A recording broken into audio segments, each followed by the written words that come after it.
doing, Tyler? Hello, I'm doing great. How about you, Christian? I'm doing well, thank you. So this is Tyler Mazone. Mazone? Mazone. Mazone. Okay, just want to make sure I said that correctly. This is Tyler Mazone. To give you a little bit of background of him, in 2019, I worked staff for this young composers and conductors mentorship program. And pretty much they got three pieces from three composers and they had three conductors, matched them up, and then did a live performance with the U.S. Air Force Band. And I saw him walk in along with the other two, and I was just like really intrigued because he was singing, he was substantially younger than the other one, probably about good 5-6 years younger. And so I was just really intrigued. They were going through the list of everything, and sure enough, his name came up, and they started to conduct this piece, and I was just really excited. And just from the downbeat, it was just full of energy and full of life. I felt like within the first minute, I got a good idea of what Tyler was like. And that was your Symphony No. 1, right? Yes. Yes, your Symphony No. 1. I love that piece so much. And I'm going to make sure I put a link down in the description. So if you have not heard of Tyler Mazone, definitely take a Yeah, it's listen to actually that. not up on my SoundCloud anymore, but I will be putting a demo of the updated version because Okay, yeah. I revised it and it's completely different from the old version. So it's like a lot of the harmonies are different and stuff. So, but that's going to be going up on SoundCloud soon. So, Yeah, so as soon as I get that link from you, I'll make sure I backdate it and upload it. Before I really jump into the questions I have, I want to read the bio because when I was doing my research and trying to figure out what I wanted to talk about, this is one of the most genuine bios I have ever read. It really conveys a lot, and I think it'll really do well with starting the conversation. So here we go. So I never expected to be composing and playing music like I am today. I was born deaf. I grew up in love with science, video games, and the usual nerdy things a typical boy at that age would like. I merely participated in general music class. However, when I first chose my instrument in the fourth grade, I was attracted to the clarinet the most. This began my band career, and I was in for quite a journey. My deafness made it a huge challenge for me to learn how to play music. I struggled to learn how to practice and listen to myself play the clarinet, but I had several music teachers that helped me along the way. Hard work had to happen in order for me to get through it. The idea of many of my peers coming together to make music was just magical for me, and I kept coming back and working for more. I wanted to grow and get better to be able to enjoy music even more. I started composing because I wanted to create the magical music that I heard in video game soundtracks. But I eventually started learning how to compose for band by studying scores and by listening in my band rehearsals. This enabled me to indulge in the music even more, and I enjoy it on a deeper level than before. I just I just can't get over how genuine that is. And what were some of the challenges that you faced being deaf and trying to learn how to play a musical instrument? Like what were some of the distinct challenges that you've had? I think one for sure was definitely getting the characteristic sound and the style. Like back when I was a kid, it was often hard for me to internalize how to articulate things, how to have good articulation, how to have a good tone, and all those fundamentals are really important for an instrument. It was kind of hard for me to get into that kind of specific way of doing things because of my hearing. I was like just trying to wrap my head around how something sounded to me versus how it sounds out to them, to the people that are not me, you know. It was hard to wrap my head around because all I knew was what I could hear. And like I don't hear lower frequencies that well, so it was often harder for me to hear the low brass and band, for example, and things like that. So balance was also a little bit difficult for me to understand. but I had some pretty wonderful teachers in middle and high school who really helped me with that. They had me focus more on the concrete things, such as syllables for tonguing, like da for the clarinet, and getting my tongue off the reed, because my problem with the clarinet was I wasn't getting my tongue off the reed. I thought I was such a stupid kid that I thought that you had to keep your tongue on the reed like this in order to have articulation, and clearly that's not the way to do it because it muffles the tone. But it took a while in seventh grade because I had this one awesome teacher. She really helped me get that articulation right. She really helped me learn the basics of stylistic playing and subdivision. And like she did it in a way that was concrete for me. Like, hey, just do it this way. Don't worry about how it sounds to you. Like, it's always, because she told me it would always sound weird to me because I have an instrument in my face, in my mouth, and the sound is going up through my bones. So it's obviously quite a different sound than I expect from out in the audience. Right. Or even just my teachers and peers sitting next to me in band. So that was my biggest challenge of getting a characteristic clarinet tone, and that struggle lasted through high school.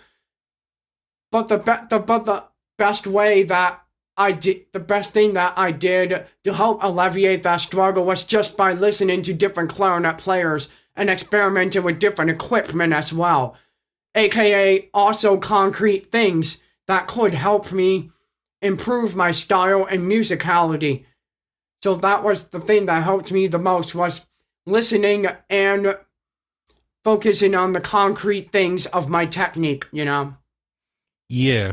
So especially, technique is definitely a difficult thing when just even in general, but especially working in an ensemble where you really have to be able to listen. And, most band teachers will tell you to listen to your bass section to be able to tune, to lock in.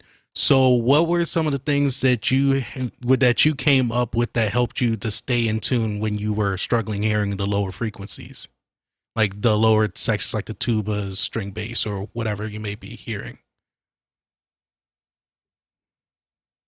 I was subconsciously doing this. I didn't very consciously realize it until I got to college, when I was actually doing ear training all the time.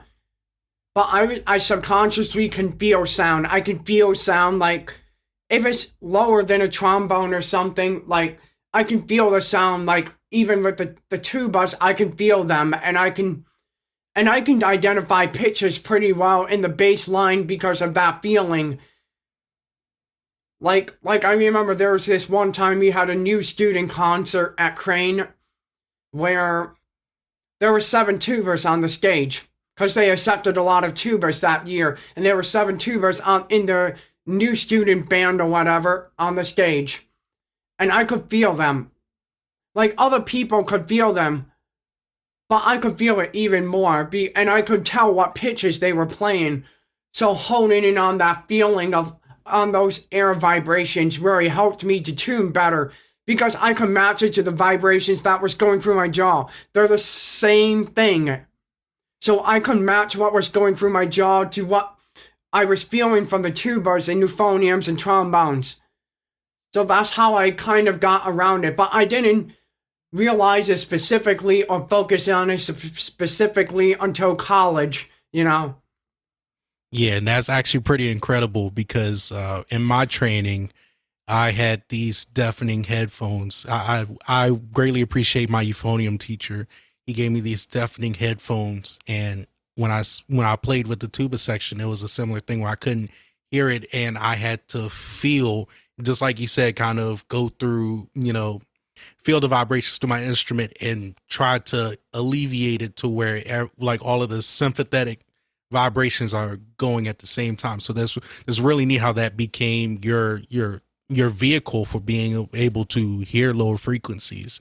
And for me, that was just a way for me to experience music, because I know personally, music is a very kinesthetic thing, a tactile experience for me. When I hear it, it just crawls up and down my skin, gives me goosebumps when the harmonies are just right.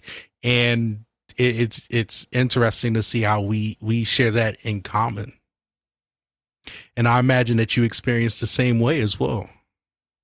Yeah, mostly the same. It's just slightly more profound because of the fact that I can't rely on my ears for a lot of things. So it's even more of a tactile experience for me.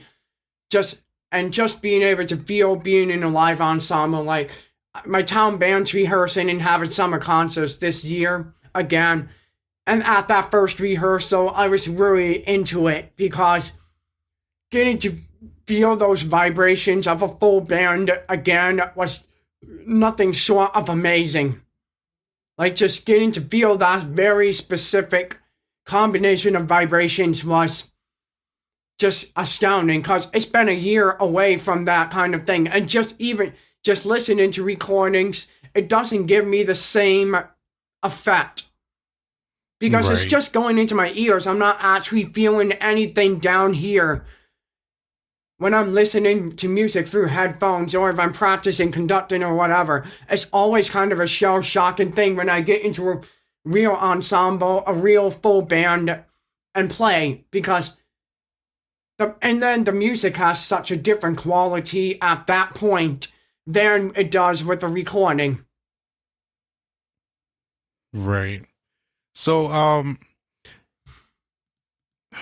what are some of the things that you what are what are some of the things that we can do to help bring awareness of disabilities and making it accessible to music? Because like I said, you went through middle school and high school being partially deaf, and I know a lot of curriculums are not, a lot of teaching and curriculums are not prepared to handle that.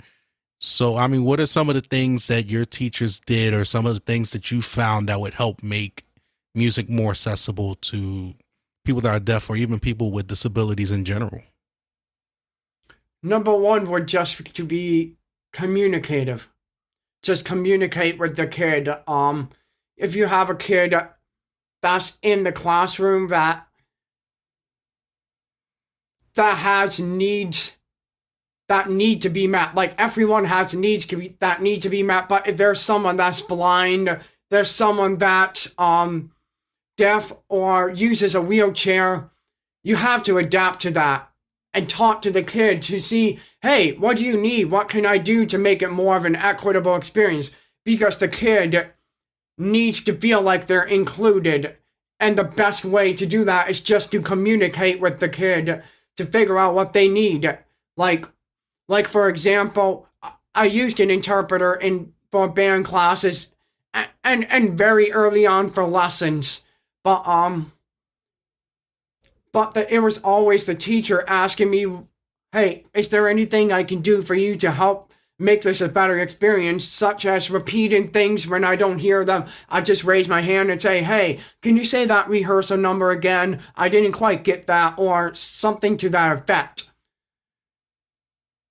And it's just kind of hard to have a prescribed list or anything of that to that effect, because every kid that has a disability is going to have different needs, and you can't, it's a situational basis, so you can't have a prescribed list. Like, sure, maybe you can have a prescribed list for someone with blindness, or someone with EDS like my girlfriend has, or someone who uses a wheelchair in the classroom.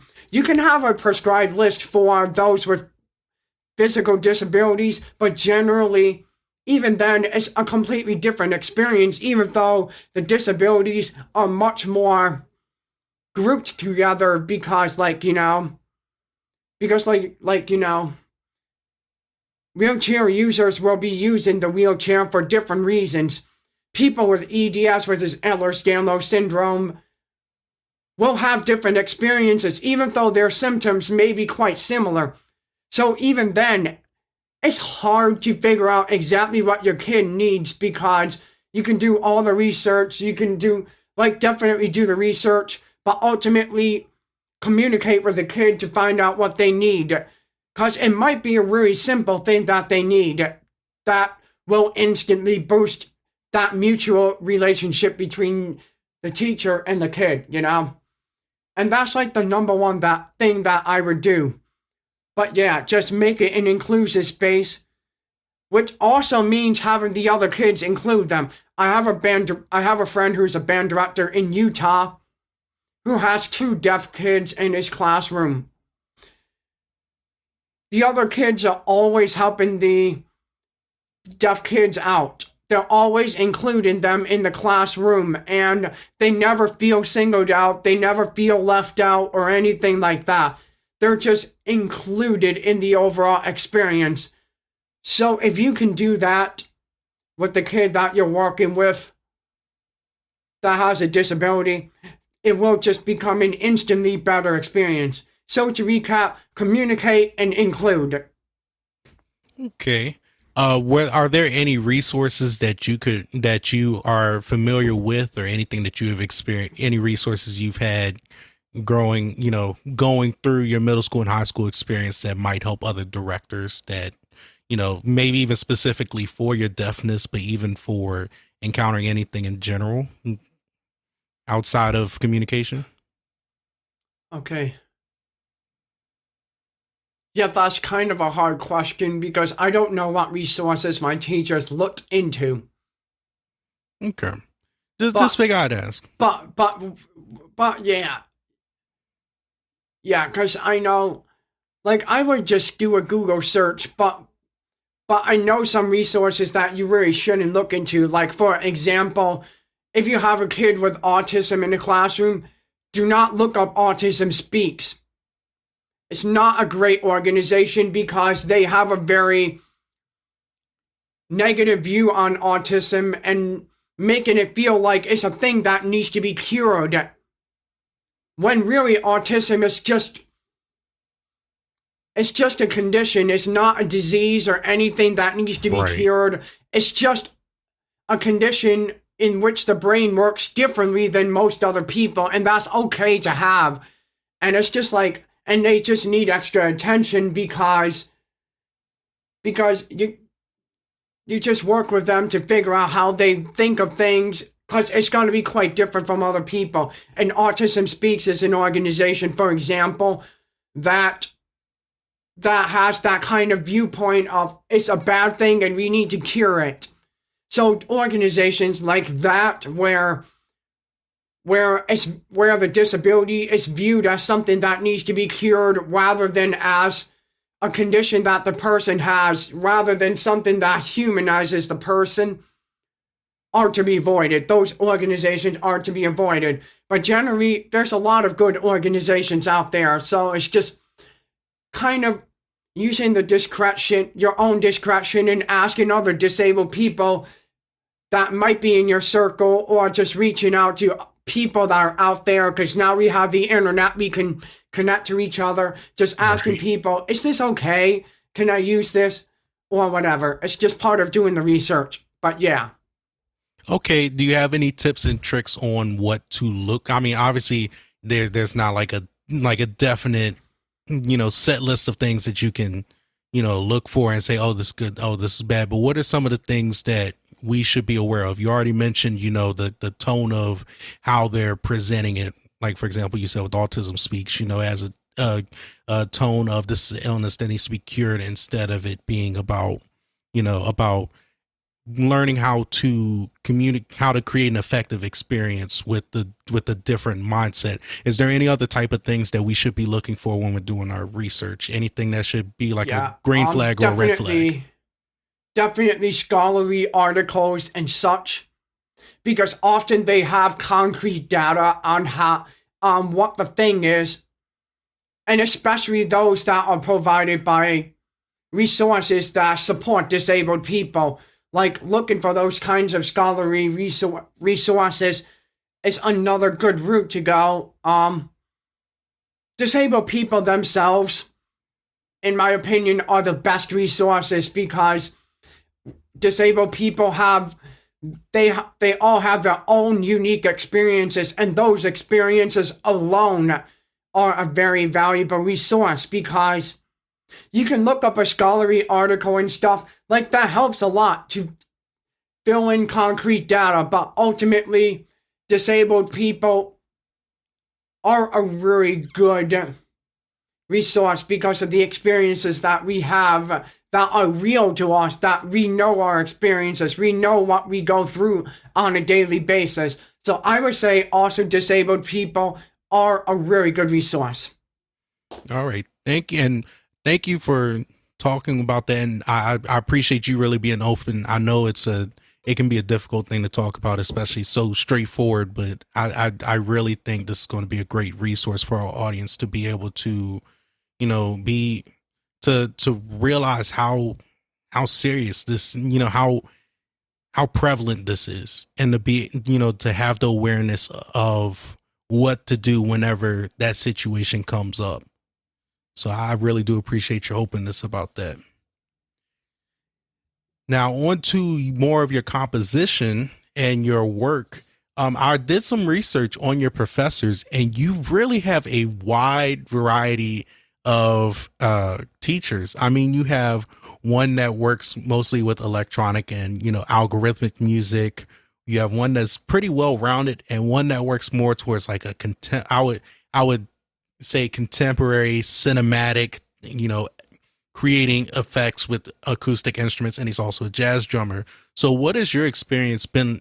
How has that impacted your learning experience, learning from three, completely diverse teachers? Like, have you had, like I know with me personally, I work mostly with acoustic instruments and an acoustic medium, and my professor was almost exclusively electronic, so we bashed heads a lot because he was trying to pull me one way, I was trying to stand my ground. But it for me, it ended up shaping my sound the more I was exposed to what he was working on and what he was into. So what are some of the things that you gleaned from your professors being in these different realms? I think, okay, so number one, I'm going to go off of that bashing heads comment because I've bashed heads with professors before on things. Like, I've disagreed with professors before, and I would say that is completely okay because you've been exposed to different things, you have different experiences and opinions. So it's totally okay to bash heads with a professor because that's honestly how you grow, that's how you become more open-minded. They tell you something different, and then you look at it like you may not like it, you may not like what they're suggesting to you, but if you at least try the thing that they're suggesting to you, then I think that's valuable in and of itself. It's just being open-minded, and that goes into my main point about working with such diverse professors. It's just helped me become more and more open-minded. Like, I'm still struggling with going out of my comfort zone because I'm like very into what I'm into with chamber and band music. And my professors are wanting me to write for voice and choir and string quartets and things like that, which is out of my realm. But it's a good thing that I'm going out of my realm because I'm at least trying something new and opening myself up more. And it's something that we all need to work on, and it's not a problem exclusive to me because we humans are all predisposed to what we're familiar with, that we often are scared to try new things or anything that's out of our realm. But it's just so important to be working with such diverse composers like that because you just get so many different experiences and it opens you way up.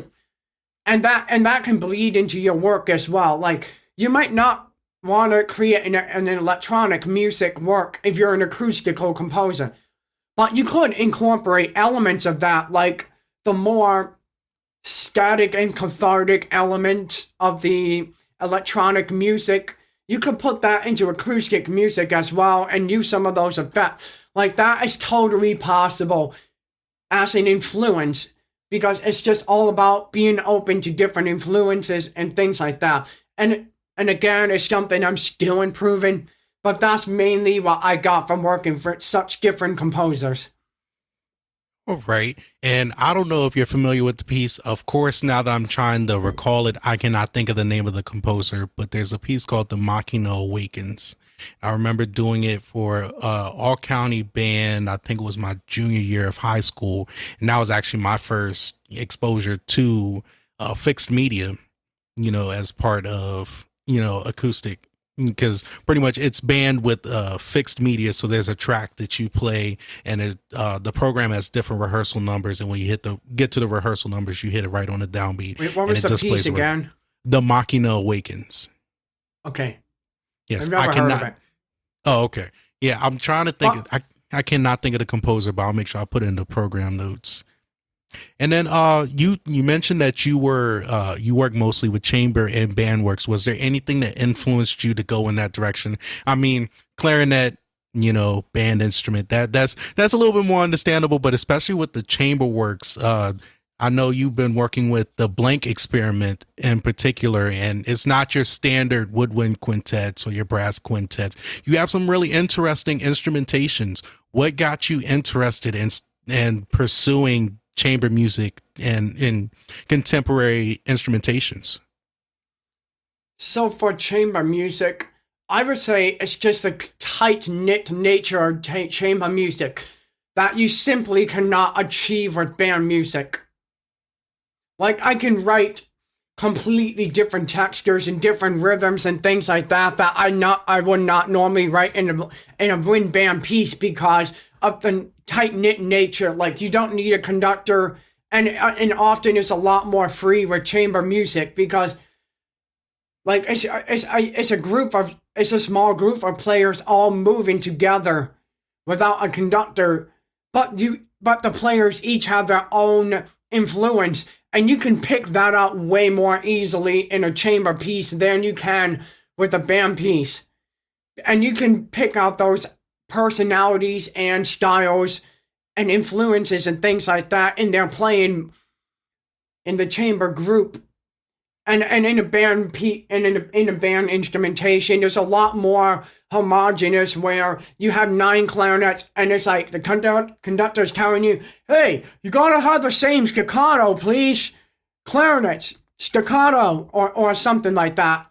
Or something to that effect. But with chamber music, it's a lot more impersonal, and you're just working with those people.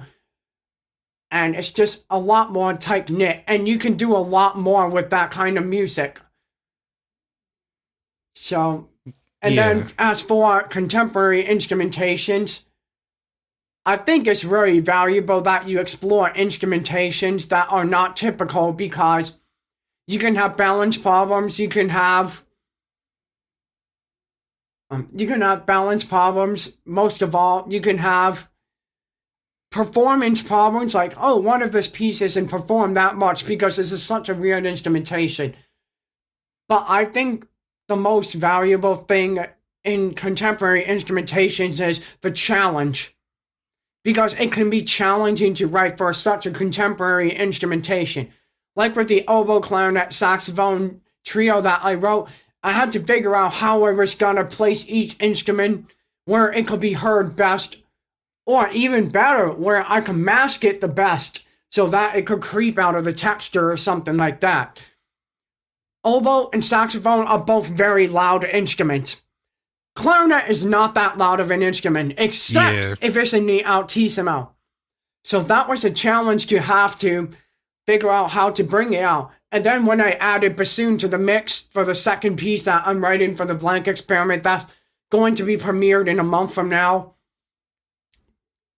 I was already way more familiar with the oboe, clarinet, and saxophone part of it because I was like, oh, I've written a piece for that instrumentation already, so I already know how to best place things where they can work together the best. So now I'm adding the bassoon as an extra challenge, and I place some of the focus on the bassoon part because now I've expanded the range of the ensemble. And now I have 2 quieter instruments and 2 louder instruments. So figuring out that balance was also really cool because now it's much more of a balance between louder and quieter instruments. So like that was also a really cool thing because it's a challenge to figure that out. And now the third piece that I'm going to be planning for the blank experiment is a clarinet and harp piece, an instrument that I'm very familiar with and an instrument that I'm completely unfamiliar with. So for me, it's combining familiarity and unfamiliarity to create something that I can do well, but also something that pushes the envelope. And that's what I love about chamber and contemporary music. Is that you can do something, you can do things very well, but you can also push your envelope very well with those kinds of pieces. So I think that is why it is very valuable to be writing chamber works. Yeah, that's that. You know what? I've never considered it as, pushing the envelope. I mean, working with such, unique instrumentation, you brought up a lot of good points, especially, balance, intonation issues, and other matters. But, really pushing the envelope is something I never personally considered because, I've written chamber works and most of them, like I think the most unique instrumentation I had was oboe. No, it was English horn, French horn, cello, double bass, and voice. And that definitely, thinking back on it, it was definitely a stretch because it was unfamiliar. How do I make these sounds work together? And I can only imagine how much that grew you as a composer. It must have really pushed you to your limits at times, but also it definitely comes through in your music because your music just has this unique energy about it. And I'm really starting to fall in love with the sample that you sent me, just the instrumentation and the way that you choose which instruments to sound and what it sounds with. It's really something new and just a really unique sound. Yeah, Yeah, thank I you for think that. that. Oh, you're more than welcome. Uh, so one of the things, the last thing I want to ask you about is what inspires, where do you gain most of your inspiration from? What's your general motivating factor that inspires music? For me, it's just sharing it with other people and telling a story as well. Music is a very human thing, and it can bring us to our most vulnerable moments, and it can also help relationships with people. It just brings so many different people together, and we're such a diverse race. The human species is such a diverse race that, like, it's just so many different people of different backgrounds and everything. And music just aims to bring all of that together. And that's why I'm a musician, because I want to tell my story, because I've discovered that because of my disability, I have a unique perspective on music and composing, and I want to tell that story as much as possible and bring it to other disabled musicians like me. And and I think that's just where I gain most of my inspiration from. And a lot of my music is about characters and things like that. Some of my more significant pieces, like the symphony that you mentioned earlier, are about my own life, And my most major pieces are about events that happen in my own life and people that I've encountered that have been important to me. And and then a lot of my other pieces are just more, you know, characteristic, like with the first piece that I wrote for the blank experiment, I figured out different phrases. What, like, the first movement was called "Cool but Assertive," and I wrote based off of that. I came up with the titles before I wrote the music, and it was like "Cool but Assertive," which is a 5/8 kind of thing, which is the cool thing. But then there's articulations in there and different entrances which are more assertive. So it's like there's a groove, but there's also a lot of varying articulations in the piece. And it definitely fits the title, and it's a character that I'm going for. And I feel like it's something that people can connect with, like, oh, that is cool and assertive, and then it makes them think of something else that is personal to them. But really, it just brings people together, you know? And even with performing music, you can bring your own influences into it to creatively interpret music. And it's just interesting, the topic of creativity within classical music, because we're expected to play every single note the way they're written on the page. But I'm a composer that's not exactly like that. When I give my piece off to a band, when I give my piece off to a band director or something, like when I did the project, when I did the mentor project, like my conductor was Seth, and I didn't have that much to say about the piece and how he was doing it. I was just like, you know what, whatever, it's your version, just let it sing out, you know? And it's just like, I'm not the kind of composer that wants to have total control over how my music is performed. Like, if you want to change an instrumentation or change a note or something like that, go for it, as long as you have a good reason for doing it and a good reason to interpret it that way. And It's just like, why do we need to stick entirely to the composer's prescribed opinion when you can just... And that's why I like a lot of Baroque and classical works that have no articulations and stuff. Like, I really would love to write a piece like that and see what people do with it. Because people are always bringing their own influences into the Eurotext editions. Like, I know there's performances out there of, like, for example, the Mozart Clarinet Concerto that are controversial. Like Benny Goodman's version that uses vibrato.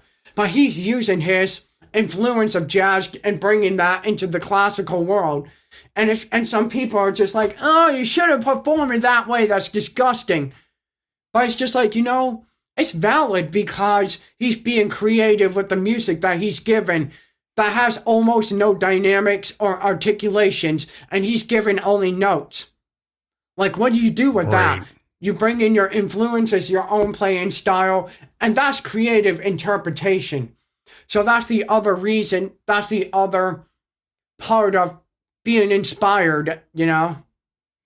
Yeah. But yeah, that's what I have to say on that question. All right. I lied. This is the last question, I promise you. Because I just thought of, I remember when I left the conference, I found your SoundCloud, and you have a piece called Closure. And the piece ends with a C major scale. I forgot which instrument is actually playing the scale, but that's the end of the symphony. That's the end of the symphony. That is the scale. Yes, and you end the symphony with a scale, and then the entire band drops out except for a few instruments, and it's one of the most chilling moments I've experienced in music. And I wanted to ask you what that moment in particular represented to you. That moment. So to give some context, my first symphony is about how I was going through a very difficult time from my senior year in high school to, like, almost the end of my freshman year of college. And that symphony, and I wrote that symphony, and it helped me get through that. It was a moment of vulnerability, because the first movement is an elegy about the haunting dreams that I was having and the lamentations that I was having about the past. Movement 2 is about a guide coming to me in the dream and relaying a lot of conflicting messages. And then the third movement, which is where that moment happens, is about the dreams messages coming into waking life and me using them to their full effect and actually coming out into a brighter time, into a better mental space. And that scale represents literally ascending. But there is a secret underneath that scale. How I harmonize the scale. Yes. So there is a secret under there, and I will tell it to you because I don't mind it. So you have to study the piece to see what it is. But the main motive of the piece, which is like A flat, G, F sharp, A flat, G, F sharp, G, or something like that. I harmonized it with one of the harmonizations from the first movement, which is an F minor or something like that. But I put the scale over that. And then under that, it's just a pedal C in the basses. And it's just a C major chord. And it's literally the ascension. And then the resolution to piece, it fades out into, it used to be a cornet solo when you heard the piece. Now it's a flugelhorn solo. And then it fades into the clarinet.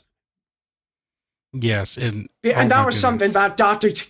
Frank Kelly suggested to me, like, why not have the cornet note go into the clarinet note?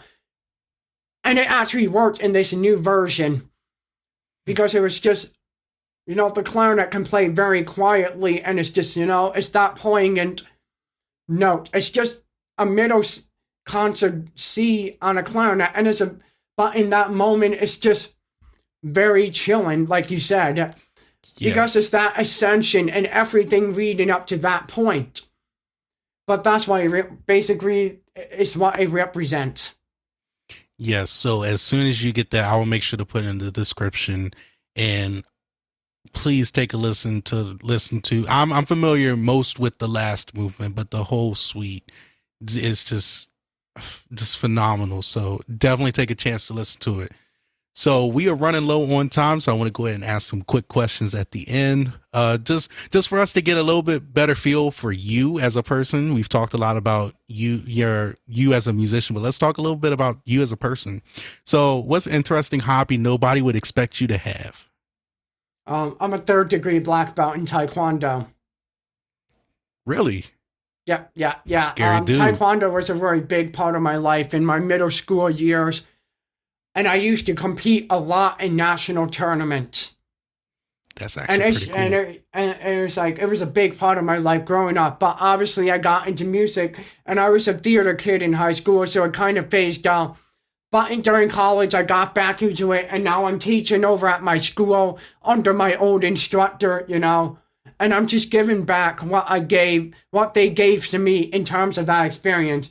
And I'm actually working on some sketches of a piano piece about the patterns that occur in Taekwondo. Like, there's specific patterns that we have to learn to advance to different belt levels. And I'm working on sketches of writing a pattern suite, a 24 movement piano piece about the Taekwondo patterns and their meanings, and their characters, if you will.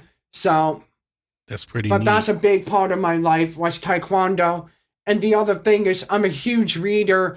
I love science. Like, if I wasn't a musician, I would have definitely gone into astronomy, because I have such a huge love for that kind of thing, and just thinking about how big space is and how expansive it is and how tiny we are. It's just cool stuff. Yeah. Well, you mentioned that you're a big reader, so that actually leads into the next question I have. A book that everyone should read. It's a tricky thing. Well, tell you what, why don't you name about two? A prayer for Owen Meany. Like I know I'm not religious, and it's like sort of a religious book. But Owen Meany is a character I really connect with, because he's a character that's very different from everyone else in the book. Like, he's just different. Like, you can't really place your finger on the character himself, but he's just very different. And it's just like he has a lot of words of wisdom to say. So it's just like, one of the themes of the book is about how okay it is to be different, and how, and the theme of long-lasting friendship. Like, that book talks about just being friends with someone that might be different than everyone else. And it's just like, it's a very beautiful book. But and yet another book that everyone should read is called Wonder. I forget the author, but it's called Wonder, and it's about a boy with Treacher Collins syndrome. So his face looks, he has facial deformities, and he's picked on for it, but again, that book also talks about why it's like to be different, and how can we include people like that? How can we embrace our differences as human beings and just be friends with different people, you know? And it's just like, and so Owen, Meany, and Wonder are two books that everyone should read. Okay. For Wonder, can you send me the author whenever you get a chance so I can post it in the all right, thank Yes. you. All right. A piece or a song that everybody should listen to. I know I'm throwing a hard one at you as a musician. Picking one piece or one song. Corral and Shaker Dance by John Zedeklik. I haven't heard that one. It's not as well known in the band repertoire, but it was it's that piece. It's just it's based off of it's a band piece, obviously, but it's based off of the Shaker tune, Simple Gifts. You know, da da da da da da da da da da da da. Yeah, and so on and so forth.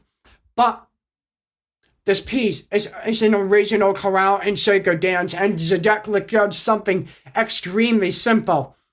He's just alternating the two different ideas, but the way he just does it, it's just incredible. Yeah, you know. And I played in my high school band because my director was having trouble picking something for our festival. She didn't know what to play, so she tasked me with picking it, and it kept coming up again and again in the list of things that I was narrowing down. And she asked me if I had heard the piece, and I said no. And she was like, after she teased me about it, she was like yelling and teasing me about it. Like, you know, well, you know. And then I had band homework that night to go listen to the piece. I came back the next day, and I was just like, we need to do this piece. And we ended up doing it, and it was just one of the best experiences in my entire life. And it's like that piece, like there's no program to it. It's just absolute music. But for me, it just sounds so hopeful. It is such I'm getting emotional talking about it, but it is such an uplifting and hopeful piece that, like, you know, like I mentioned, I was going through a very hard time my senior year of high school, and that piece was my saving grace because it just gave me so much hope that, like, it's just a stunning work. You gotta go listen to it, especially the North Texas Wind Symphony recording that's on YouTube, like, you know, but that's a piece that everyone should listen to. All right. What about a quote everyone should hear? That's also very difficult.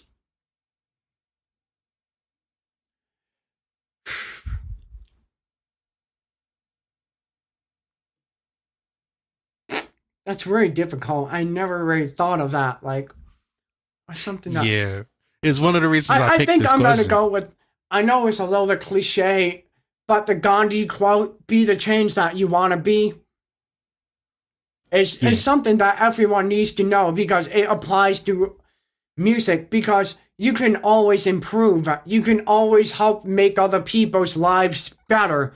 You can always include people with disabilities. You can be that change that you want to be, you know? Like, it's just such an intrinsic and extrinsic quote that, like, you know, you want to spread that positive energy to other people so that other people feel included and loved and all of that beautiful thing. And it applies to music because when you're playing together, you're literally being the change that you want to be because you're bringing out those little changes in the harmony. You're bringing out your expression and you're working with people, and it's just wonderful. So, like, definitely that quote resonates with me. All right. And last one I have is advice that everyone should hear.